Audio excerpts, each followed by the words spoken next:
Saya Repianti Priana dari kelompok 5 akan menjelaskan tentang pedoman kontrak reksadana berbentuk kontrak investasi kolektif. Nah, dalam hal reksadana dibubarkan, maka biaya konsultan hukum, akuntansi dan beban lainnya itu beban lainnya kepada pihak ketiga itu menjadi tanggung jawab dan wajib dibayar oleh manajer investasi kepada pihak-pihak yang bersangkutan. Nah, lanjut. Jadi, saat reksadana dibubarkan, NAB reksadana akan dijual, hasilnya dibagi kepada para investor reksadana. Manajer investasi wajib memastikan bahwa hasil dari pembubaran reksadana ini harus dibagi secara proporsional menurut komposisi jumlah unit penyertaan yang dimiliki oleh masing-masing pemegang unit penyertaan. Baik, selanjutnya akan dijelaskan oleh teman saya. Bismillahirrahmanirrahim. Saya Ilman Mutakin dari kelompok 5 pasar uang dan pasar modal. Di sini saya akan menjelaskan tentang pedoman kontrak reksadana yang berbentuk KIK. Nah, jadi dalam hal reksadana dibubarkan, maka biaya konsultan hukum, akuntan, dan beban lain kepada pihak ketiga menjadi tanggung jawab dan wajib dibayar oleh manajer investasi kepada pihak-pihak yang bersangkutan. Kontrak investasi kolektif reksadana paling sedikit memuat ketentuan-ketentuan sebagai berikut. Yang pertama, nama dan alamat manajer investasi. Yang kedua, nama dan alamat bank kustodian. Yang ketiga, komposisi diversifikasi portofolio efek pasar uang dan pasar modal. Yang selanjutnya, larangan dalam pembelian efek tertentu bagi manajer investasi. Yang selanjutnya, alokasi biaya yang menjadi beban reksadana, MI, dan unit penyertaan. Baik, materi selanjutnya yaitu strategi investasi reksadana. Yang pertama adalah tujuan investasi. Kita harus menentukan tujuan dari investasi, misalnya sebagai tabungan, atau sebagai simpanan hari tua, atau sebagainya. Selanjutnya, kemampuan keuangan. Dalam investasi, kita haruslah menyesuaikan sesuai dengan kemampuan keuangan kita, misalkan 100.000 per bulan atau semampunya kita gitu. Yang kedua yaitu horizon investasi. Jangka panjang, menengah, atau pendek. Jangka panjang biasanya investasi yang lebih dari 3 tahun.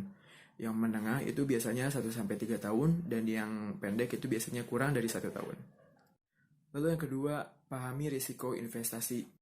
Dengan mengetahui risiko dari reksadana, kita akan dapat mengurangi atau dapat menanggulangi risiko dari investasi tersebut. Sekian dari saya. Assalamualaikum warahmatullahi wabarakatuh. Saya di sini akan menyampaikan materi tentang pelajari instrumen reksadana. Yang pertama adalah perekonomian makro. Perekonomian makro juga berhubungan dengan reksadana. Yang harus tetap kita perhatikan adalah mata uang rupiah, inflasi, dan pendapatan tetap. Yang kedua ada jenis reksadana. Kita juga harus memahami jenis-jenis tersebut dan tahu kinerjanya. Yang ketiga ada prospektus reksadana, dan yang keempat ada karakteristik dan track record manajer investasi dan perusahaan sekuritasnya. Yang kelima ada track record produk reksadana. Sekian dari saya. Assalamualaikum warahmatullahi wabarakatuh.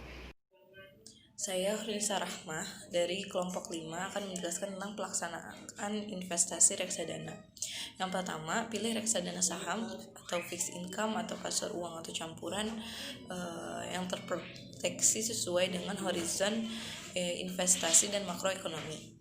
2. Pilih perusahaan aset manajemen dan manajer investasi yang memiliki track record baik.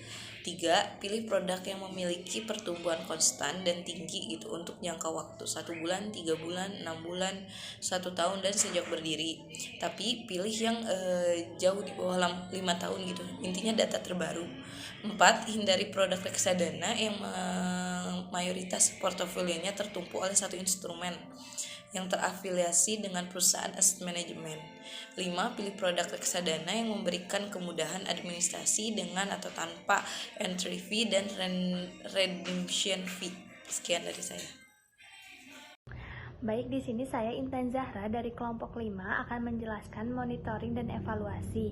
Yang pertama, manfaatkan monitoring secara terus-menerus dan evaluasi secara berkala baik per bulan, triwulan, semester, dan tahunan. Yang kedua yaitu perhatikan perkembangan ekonomi, khususnya penggerakan suku bunga BI rate dan The Fed walaupun jauh di sana.